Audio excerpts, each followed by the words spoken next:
Like a whoop, like raising the roof. So it's so cringe if I go out in these socks. They're like, oh, you think this is just schoolgirl? Back in my day, you'd already know they were 16 because we were all ugly. Furthermore, Hi everyone, I'm Susie. I'm a stand-up comic and I also make these silly fun videos, and I've been having a lot of fun watching the Casually Explained. He's a stand-up comic who became a video creator, so awesome, hilarious, really cool format, 20 out of 10 channel. And they just released a Gen Z versus Millennials, so I figured I would watch it. I am technically a Zillenial, which is in between Gen Z and Millennial. I think I'm a little bit more Gen Z coded just because I am so internet poisoned, and I guess I do technically fall into the category of Gen Z, but because I grew up in Brazil and like culture got there a little later, I feel like a lot of references like of cartoons and stuff, I do really relate to millennials, so I'm kind of in that. And also real quick, thank you everyone on Patreon, everyone supporting here and memberships, everyone supporting the channel. It is so helpful and it's helping me make my dreams come true. So I'm very, very grateful, and I want to make sure I keep thanking you guys because it is like so crazy and awesome that you guys are supporting me. when someone says they were born in the year 2002, I'm big. Caitlin Clark is that young. Oh. automatically think, damn, this is the oldest looking 6-year-old I've ever seen. Well, I won't be using that one when they ask me about the island. I was born in 1996, making me just barely a millennial, meaning I'm somewhat of an expert on my older cohort who thinks doggo, pupper, adulting, and having an actual wedding to a real person they love is still a thing, while also being able to tell Gen Z that making fun of us for skinny jeans doesn't do anything. We inherited housing prices and 3 financial crises from the baby boomers. You will not even remotely psychologically affect us. You will not even remotely psychologically affect most of us. The first thing we have to do is obviously define the generations, which in the textbook is 1981 to 1996 for millennials and 1997 to 2012 for Gen Z. Problem is it can be hard to tell when you're kinda in the middle, because to the outside observer, Gen Z might look a lot older than they are on account of all the Botox and filler, whereas millennials look a lot younger than they are on account of all the Botox and filler. Meaning you have to look at behavioral cues to tell the difference. Because us millennials are trying I mean, also I feel like a lot of my friends are slightly older and they're in their 30s, and sometimes it's either Botox or like they'll gain a little bit of weight because I think they grew up with like the slightly more like skinny beauty standards, but nowadays it's like, you know, having a little meat on you is hot, going to the gym and stuff. So they'll gain a little bit of weight and then it'll fill out their face. So hard to cling on to our youth. We're in fact only differentiable from Gen Z by 3 things: ankle socks, hairlines, and when a DJ says, put your hands up, we do it with an open palm, whereas Gen Z does it with a closed palm. Gen Z does this because you automatically close your hand when you associate with dropping down to the floor, whereas millennials I think it's because of serving cunt. raise an open palm because we don't think Black Lives Matter. Well, it might sound like I'm here I think I do an open palm, like diagonal, like a whoop, like raising the roof. I do remember when I learned that ankle socks were millennial. I was in college, and I was in college or like right out of college. I think I was in college, and then someone said that as like a comment. They're like, oh, like a big differential is the socks. And I've always been an ankle sock type of girl. Zoomers grew up with millennials being cool, right? Like when we were like 13, millennials were in their 20s and they were awesome. So I remember really trying to get my sock as small as possible, and my parents kept buying these long ass socks. And now I intentionally do not wear small socks. Well, sometimes because I don't do laundry and I lose all my socks and underwear. So sometimes I have to. But I like, that was the thing I very intentionally until today do, is I wear long socks. And I really, you know what I really liked growing up? I really liked knee socks. I still like them. But everyone knows that I like anime. So it's so cringe if I go out in knee socks. They're like, oh, you think this is just schoolgirl? The people don't say it, but I know they're thinking it. Like the other day, I didn't have a clean jacket. So I went out with my Pokemon jacket. But like I was hanging out with like comics and people that didn't really know me. And they're like, haha, that tracks. And I was like, damn it. I keep like weavifying myself because I like cute things and Pokemon and knee highs. But I think it's cute. I like them long. I like Presenting my fellow millennials, I did only squeak in there by 1 year, and there are some millennialisms that are too ancient even for me. Take for example answering the phone. Haha, yeah. Why? Similarly, Gen X still texts like they have an old school brick phone, meaning all of their messages are like, yo, bring drinks, see you at 5, sunglasses emoji. Which is at least chill and straight to the point. Millennials, in contrast, have all evolved the 2-thumb texting technique, meaning they're able to send you a single paragraph long text like it's— I never register that because my millennial friends be yapping over text. My parents are kind of shorter. Like my mom is so short and formal in her text messages, and she's so cool and chill. Like she has tattoos, she had colorful hair, like she's cool, so cool. And I was like, why do you text like so old? I guess that's why, because she grew up with the like really hard to text phones. What was with the sunglasses, meaning all of their— picking up the phone. I think Zoomers are calling again. That's my impression, is that millennials are less okay with calling than Zoomers. Like Zoomers are FaceTiming people all the time, but maybe I'm wrong. Messages are like, yo, bring drinks, see you at 5, sunglasses emoji, which is at least chill and straight to the point. Millennials, in contrast, have all evolved the two-thumb texting technique, meaning they're able to send you a single paragraph-long text like it's an email that you avoid opening at all costs until you really have to respond. Gen Z, on the other hand, sends multiple messages to indicate punctuation or a different thought, usually ending it with a skull emoji to tell you they've died and will no longer be texting you back. If you're a smug elder millennial who's like, so funny. Why does my younger sibling send 4 messages back to back when they could have just typed it in one message? Oh my god. That shit is so annoying. First of all, if you're annoyed because you have your phone on vibrate when I'm texting you. That is true. My millennial friends are sending me walls of text, which is like, just send me a voice message at that point, because now we can listen to it at 2 times speed.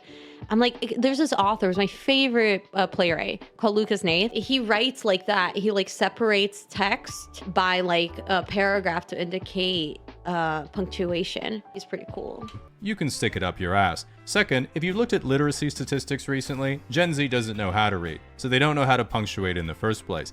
And lastly, multiple messages is clearly the superior form of texting, anyone except your boss, because it allows you to better punctuate your rap battles with the homies. If you think about it, line breaks. Wait, bro, I just got a new bike, about to hit the park for birding and natty wine. Retirement has come early. What do you think of eBird? I guess it's all right. How many species have you seen? It's on the internet. On site, pop, natty wine, flush with Tane, and don't need a... Is that a lyric to a rap? Have a mirrorless camera, doesn't make a shutter sound. Yeah, but did you get the lyrics? Oh, I think this is lyrics to something. Or literally poetry. When it comes to socializing and how you like to have a good time, millennials and Gen X are notorious alcoholics. But Gen X also does cocaine, and millennials instead do weed. Gen X are alcoholics on cocaine because it was the rock and roll culture of the time, whereas millennials are alcoholics and smoke weed because they all have anxiety and need to self-medicate in order to socialize. Gen Z, on the other hand, was very gently parented, don't even pretend they'll ever own a home, and never socialize publicly, so they just take Tren, Zins, and Goon for dopamine. One thing that Gen Z clearly outdid the millennials on is their slang, because just like high school, millennials also blundered the language on more than one occasion, coining such that is true. I feel like millennials do drink more, but I think it might also just because I hang out around comics and comedians are drink so much. Terrible turns of phrase as doggo, adulting, epic win, on fleek, it's lit fam, swag, I can't even, I did a thing, and calling any type of knowledge hacks. In contrast, Gen Z slang had a stranglehold on our broader vocabularies right away. For example, here's some Gen Z slang you hear all the time, which I will now translate in case it's not clocking to you. Let him cook. He's in the process of doing something well that isn't cooking, so don't interrupt him. She ate. She looked good or did something well that isn't eating. It's all food related. Riz. We're just hungry. We're just hungry. We can't afford food. Millennials couldn't afford a house. We can't afford food. Charismatically flirting. Crash out. Mental breakdown. Shit slaps. It's really good. Fire. It's really good. Hits different. It's really good. Bust. Yeah, this is funny because for me, a few of those feel millennial. Like shit slaps. Fire. That's fire. I guess that is Zoomer, huh? Shit slaps though. Really? I think Riz. Yeah, Riz. I go like Riz. Okay, I say that all like crashing out. But I guess I am a boomer of Zoomers, you know, like I am the oldest of within like 2 years. So I'm pretty, and I'm also like, I'm just uncoded. Like I'm not hip with the jive or whatever. It's really good. Hits different. It's really good. Hits different. Bussin'. It's really good. Gas. It's really good. Gas? No cap. For real. On God. For real. True. For real. Facts. For real. Deadass. For real. Deadass, yeah. For real. For real. For real. One thing that older millennials have a terrible take on is that Gen Z has bad fashion. Gen Z has great fashion, especially compared to us millennials at the same age. Besides, when most millennials were teenagers, social media hadn't been invented yet, so instead of growing up trying to imitate the most liked Instagram trend, we had peace, contentment, and mixed and matched our clothing like a hand-me-down buffet exactly to our own taste. We didn't dress to impress, we dressed to express our deep cultural anxiety and fear. I disagree. I feel like millennials dress in a specific trend. It was like the skinny jeans, the like Aeropostale shirts, the sort of Y2K fashion. Even I think I dress Tumblr a little bit, which is like I love my little skirts with like knee highs and like cute little tops. The way that I guess I would Gen Z-fy my outfit would be like add like a bigger layer on top. So I'm wearing a skirt, but also like a loose shirt on top, or like a boots or whatever, you know.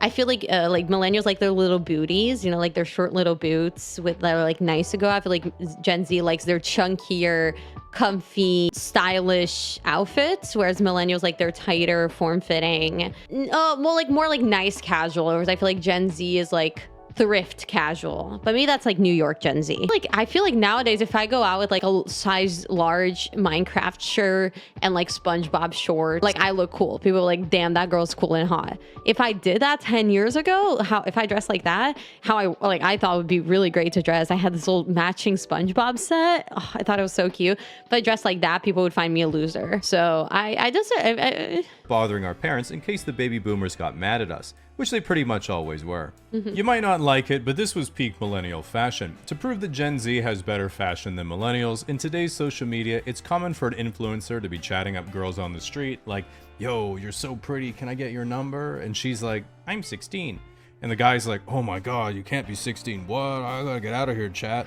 Back in my day, you'd already know they were 16 because we were all ugly. Furthermore, Gen Alpha now thinks that point-and-shoot digital cameras give a cool vintage look, meaning guess what? Low-rise bedazzled jeans are getting thrifted, and American Apparel hoodies are right around the corner. We are so back, baby. At the end of the day, ask most millennials, and we sort of feel we grew up in the best era to be kids, but the worst era to be adults.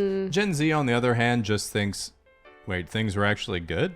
As an example, I think I grew up in a nice era though, because I didn't use a smartphone until college. I had one, but like I didn't have friends to snap. I was too locked in on school. I got a full ride to go to college. I needed a full ride to go to college to afford it because I'm from Brazil. Like I can't pay dollars. So I was just like studying. I wasn't like snapping people. I never posted on Instagram. But so I feel like I kind of got the best of both worlds. Like I would just watch Netflix at home and read. Zoomers are bringing books back. Books are like cool again. That's why the performative male thing is all a thing. When someone says make America great again, Gen Z thinks you can't make something great again if it was always trash. But baby boomers think, I remember when me and Steve worked for Chrysler and Detroit was the richest city in the whole world. I bought a house for me, my wife, and my 8 brothers and sisters back when we were 23. But millennials hear make America great again and think, remember the first 150 Pokemon, the Sega Genesis, Rock Band, growing up without a cell phone? When you made YouTube, I feel like I relate that more. The old phase of YouTube. I had a YouTube channel when it first got big. I don't want to say the name just in case it's still out there. I never got any views, but it was like parody songs. It was very cringe. I had Rock Band and the Guitar Hero and PS1 and early Pokemon stuff. So I feel like I relate to that. Videos more. Just for fun. Getting free malware on LimeWire, using an iPod Touch to pretend to drink beer. Yeah, I remember people that. Would say, My dad had too that. soon. After you made a 9/11 joke, remember how badly we fucked up our teenage years, but it didn't matter because we had no social media? Remember smog? As I was reading this, I got nostalgic and remembered some more things, so I redid the video so I could keep going.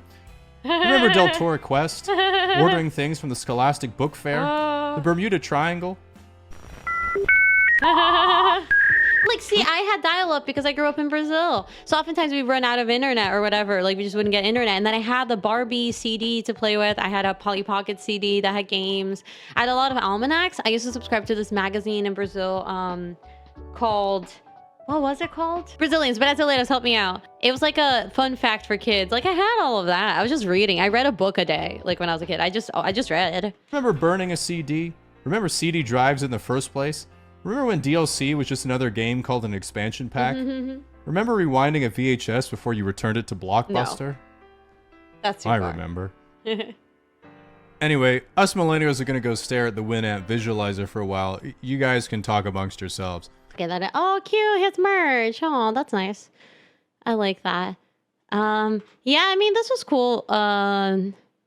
This was pretty fun, funny take on that. Very much like not punching down on anyone or criticizing anyone's like Zoomers are like that, millennials are like that, and those are just like true. I think like He's older, but it's like we're both sort of. I make fun of millennials all the time, but I earnestly, all my friends are millennials, so it's like I essentially probably behave like one. But I guess I'm slightly more online. I don't know. But yeah, this was fun. He was very funny. There was one really good banger joke. I forgot where it was, but you'll remember. I guess in the comments which one. I laughed really hard. There was one joke that I was like, this was the best joke. I definitely need to get on ADHD medication. I'm feeling the difference when I make these videos. I am yapping. I am so sorry. I am yapping. But it's very fun and I'm having fun and I miss you guys. It makes me want to stream. I'm like, if I'm gonna be yapping this much anyway, might as well be doing it on stream. But yeah, thank you guys for watching. I appreciate it. And make sure to subscribe, like, comment, give me tips for different videos. Let me know what kind of videos you like the most. Is a yappish too much? Please say it's not. Please say it's not. And I'll see you guys on the flip side.